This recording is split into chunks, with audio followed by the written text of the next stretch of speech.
They came from the stars fearing fire as the universe's wildest force, but on Earth they saw something impossible, humans dancing with it. Across the silver deserts of Tau Cygni IV, the Illyrians told stories about fire. It was not just energy to them, it was chaos incarnate. To their kind, flame was a predator that consumed everything it touched. Their ancestors had watched entire colonies reduced to molten ruins after a single spark broke free from their energy cores. From then on, the Illyrians swore an eternal vow, never awaken the flame again.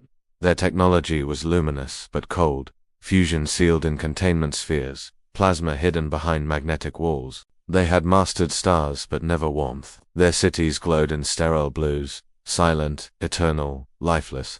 And yet, something was missing, something their science could never define. A pulse, a rhythm, a hunger. When the expedition to Earth was proposed, the elders warned, "Beware the species that wields the flame. They are mad, they are fragile, yet they endure." The Illyrian envoy, led by Commander Sirith, descended through Earth's atmosphere like a falling moon. The ship shimmered with mirrored plates, reflecting the thunderclouds below. Sensors mapped cities, oceans, and electromagnetic chatter, the endless pulse of a world alive. But one signal caught their attention more than anything else: heat. Not the gentle hum of machines. Not the solar warmth on the skin of the planet.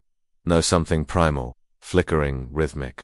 It pulsed in circles across the darkened lands, bonfires, camps, rituals. "What are they doing?" asked Yera, the cultural analyst. "These humans. They play with fire." The crew gathered around the central screen. Images streamed in, humans gathered in circles, chanting, laughing, moving in waves around towering flames.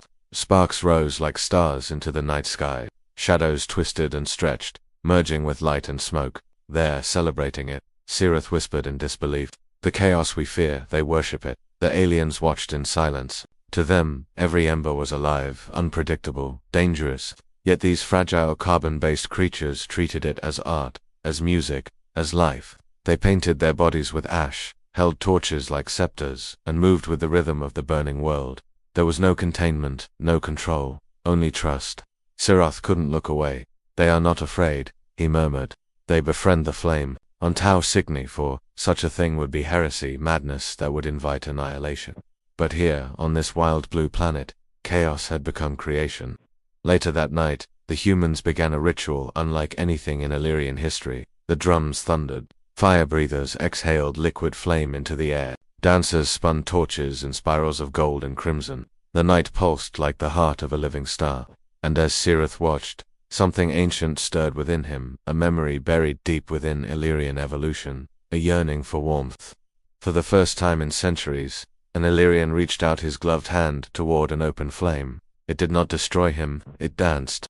The first time Commander Sirith stepped out of the ship, the night air felt alien, warm, thick, alive. He stood at the edge of a vast clearing, hidden by the invisibility shimmer of his suit, and watched the humans below. 1,000 of them, faces glowing in orange light, surrounded the central fire. The drums beat like a second heartbeat in his chest. Yahira whispered through the coms, her voice trembling. "Commander, readings confirm those flames reach temperatures exceeding 1,000 kelvins, yet they stand so close." "Observe," Sirith replied. "Do not interfere at the center." A woman stepped forward, her hair, black as soot, caught the firelight like molten glass. In her hand was a staff crowned with twin torches. She moved with purpose, spinning, turning, bending her body, a language of devotion. The crowd clapped in rhythm, chanting something old and powerful. The flames followed her motion, bending as if alive, as if obeying her will. Sirith's optical sensors magnified the movement. Every flicker of fire seemed to mirror her pulse. It was no longer chaos, it was partnership, a conversation between flesh and flame. She twirled the staff, sending sparks spiraling into the night sky like tiny comets. And for a moment, Sirith thought he saw constellations being born. Yahira gasped softly. "It's beautiful." The Illyrians had seen beauty before. Crystalline towers, nebulae, frozen seas under 3 suns, but never this kind. This beauty was imperfect, dangerous, fleeting. Every moment risked collapse, and yet that was its power. Humanity did not merely control the fire, they trusted it to dance beside them. The woman's eyes, gleaming in the dark, lifted toward the stars. For an instant Sirith felt she was looking directly at him, through cloaking fields and atmosphere alike. His hearts, both of them, tightened. "She feels us," Yahira murmured. How is that possible? Perhaps, Sirith said, voice low, because this is not science. This is something older. Below, the ritual reached its climax. Fire breathers stepped forward, exhaling plumes of flame that roared toward the sky. Sparks cascaded like rain. The crowd shouted, not in fear but in awe. It was the sound of life defying entropy, of beings born fragile yet unyielding. And in that moment, Sirith understood something no Illyrian had ever dared to believe. Fire was not chaos. Fire was hunger made sacred. He turned to Ymhera. They do not survive despite the flame, he said slowly. They survive because of it. Ymhera nodded, recording the moment. Shall we report this to the council? Sirith looked once more at the woman below, her silhouette framed by fire, dancing as though gravity itself had forgotten her. No, he said.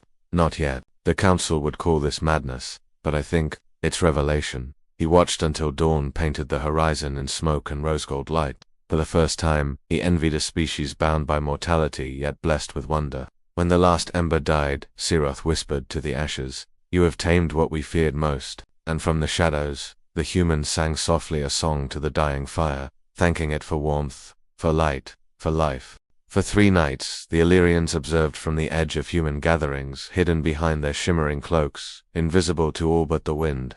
They catalogued heat signatures, recorded chants, translated words. Yet, as Ymhera reviewed the data, frustration grew. These songs, she said, they don't follow any linguistic logic. No consistent syntax. It's chaos. Sirith shook his head, still watching the flames rise. No, Ymhera, you're listening with the wrong senses. They're not speaking to each other, they're speaking to it, to the fire, she asked incredulously. He nodded. Down below, the villagers gathered again. No festival this time, no drums or dancers, just quiet faces and an unlit pyre in the center. One by one they placed small offerings at its base, a feather, a carved stone, a cup of water, a child's toy. Their expressions were solemn, reverent. Then, the woman from before stepped forward, the fire dancer. She knelt and whispered a single word before striking flint to steel. A spark leaped, the wood caught. The crowd exhaled in unison. Through the haze of his visor, Sirith saw more than light. He saw a conversation. Every crackle of wood, every hiss of sap, was answered by human breath, by murmured prayers. The fire grew not as destruction, but as response. It was alive in their culture, a being, not a tool. Ymhera's scanners translated the ritual whispers, words for warmth, light, home, memory. But the final phrase defied translation entirely. It was an emotional resonance, a sound too layered to be one word. Sirith recorded it anyway. Perhaps, he said softly, this is their oldest language, the one that came before words. Ymhera frowned. A language without syntax, without structure. That's not possible. He looked at her. It's not spoken with the tongue, it's spoken with the soul. At that moment, the humans began something new. The children circled the fire, holding hands. The elders joined, forming a ring of generations. Their faces flickered between light and shadow, between past and future. Then they began to hum, low, resonant, ancient. The pitch rose and fell with the rhythm of the flames. Sirith's neural implants began to hum in resonance. The vibration touched something buried deep within his biology, a forgotten frequency. His ancestors, long before machines, had once known fire too. They had used it to survive, to forge, to evolve. But in fear, they had erased it from their culture. They had sterilized their world and called it progress. Now, here on Earth, Sirith heard the lost voice of his species reflected through these humans. He removed his helmet. The warmth hit him like memory. The smell of smoke, the soft crackle of burning wood, sensations his kind had forsaken for centuries. He stepped closer, slowly, until the edges of his invisibility shimmer dissolved. Down below, the fire dancer froze. Her eyes widened, catching the outline of something unseen but present. The crowd fell silent. For the first time in history, humanity saw an alien step into the firelight. And for the first time in eons, an alien whispered back to the flame in its own forgotten tongue. The fire roared in answer. For a heartbeat, the world held its breath. The humans stood frozen, eyes wide, their chants silenced. Before them shimmered a figure made of silver and starlight, Commander Sirith, revealed at last. His reflective skin caught the firelight, fracturing it into 1,000 glimmers like molten glass. The fire crackled louder, as though recognizing something ancient. The dancer stepped forward, eyes steady despite her trembling hands. Her voice broke the silence. "Who are you?" Sirith's translator flickered to life. His voice emerged layered, soft but resonant, as though many tones spoke through him. I am a traveler from far away. I came to learn why you do not fear the flame. The humans exchanged glances, wary, uncertain, but not hostile. The woman took a cautious step closer. The firelight danced across her skin, painting her in gold and crimson. Fear, she echoed. We do fear it, but we also love it. It is both life and death. We dance with it to remember that balance. Her words hung in the air like smoke, curling through the translator. Sirith felt something shift within him. In my world, he said, we saw only death. We hid from its light. We called it chaos. You call it life. The dancer smiled faintly. Maybe both are true. She picked up a burning branch from the fire. The crowd gasped, but she held it lightly, letting the embers fall harmlessly around her. She extended it toward him. Will you dance with us, Star Traveler? Yahira's voice crackled through his earpiece. Commander, do not. The exposure will compromise your suit integrity. He muted her. Sirith reached forward, hand trembling, and touched the flame. The moment he did, something impossible happened. The fire changed color. It flared white gold, spiraling upward like a living storm. Sparks formed symbols, patterns, sigils, swirling in the air. The humans gasped and fell to their knees, while Sirith felt his neural implants overload with unfamiliar data. The flame wasn't reacting randomly. It was communicating. He heard a voice, not through ears, but through memory. Child of cold stars. You remember me? Sirith staggered, eyes wide. The voice was both inside him and around him, the voice of energy itself. Images flashed in his mind. The birth of suns, the forging of worlds, the first Illyrian who had discovered warmth and then fled from it. The fire continued. You left me long ago. You feared what you could not control. But the voice pulsed toward the humans. They never forgot they made peace with chaos. They became its children. Sirith fell to his knees. We forgot who we were. The dancer knelt beside him, the torch still burning. Then remember with us, she said softly. Together they lifted the flame between them. It no longer burned, it sank. Waves of light rippled outward, washing over the crowd, over the trees, into the night sky. For the first time in Illyrian history, fire was not destruction, it was communion. The humans began to chant again, but this time the flame answered in rhythm. The ground glowed faintly beneath their feet, ancient symbols awakening in molten light. The night itself seemed to breathe, and above them, unseen by human eyes, the Illyrian ship recorded the impossible, a message written not in words but in living flame. We are not chaos, we are creation. The night stretched into eternity, a sky ablaze with starlight and flame. The fire at the center of the ritual no longer behaved like ordinary combustion. It moved with intent, swirling in patterns that defied physics, as though remembering how to speak. The humans stood transfixed. The Illyrians aboard the ship watched in stunned silence, their instruments failing to classify what they saw. Sirith knelt before the living fire, eyes reflecting its brilliance. Yahira's voice broke through the coms, urgent and breathless. Commander, energy readings are escalating beyond containment thresholds. That thing, whatever it is, it's rewriting the molecular structure of the atmosphere around you. Sirith didn't move. It's not destroying, he murmured. It's restoring. The fire pulsed, its color shifting through the visible spectrum from crimson to gold, to white so bright it painted the night like dawn.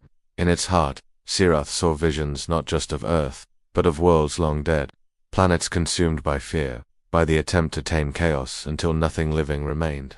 Then came memories, not his own, but ancestral echoes. Illyrians before him, kneeling beside the first sparks of lightning that ever struck their oceans. He saw how they had once danced too, how they had celebrated warmth before their fear turned to exile. The fire spoke again, a whisper carried on the crackle of oxygen and carbon. You sought control and found emptiness. They sought harmony and found life. Sirith's voice trembled. Then what are you? I am the memory of creation, the fire said, the pulse that binds matter to meaning. In every world that burns, I live not to destroy, but to remind. The fire dancer gazed into the inferno, tears streaking down her cheeks, glowing in the golden light. Remind us of what? That life and death are the same song, the flame replied. One cannot exist without the other. I am not your enemy, I am your echo. The humans bowed their heads. Even those who did not understand the words felt them. The energy in the air grew gentle, almost compassionate, touching each person's skin like sunlight. Sirith reached toward the heart of the fire again. This time it did not resist. It flowed around his hand like warm breath, wrapping his silver fingers in ribbons of light. It was showing him something, a future. He saw Illyrians returning to the stars, not with fear, but with wonder.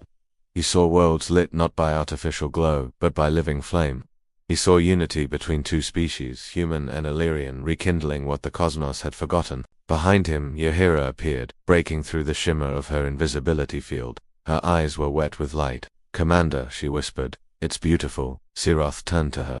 "It's truth." Then, without warning, the flame contracted inward, collapsing into a sphere no larger than a heartbeat. It floated between them, pulsing softly, whispering its final message. "Take me home." Siroth understood. The humans stepped back, reverent. The fire dancer bowed deeply, holding her torch across her chest.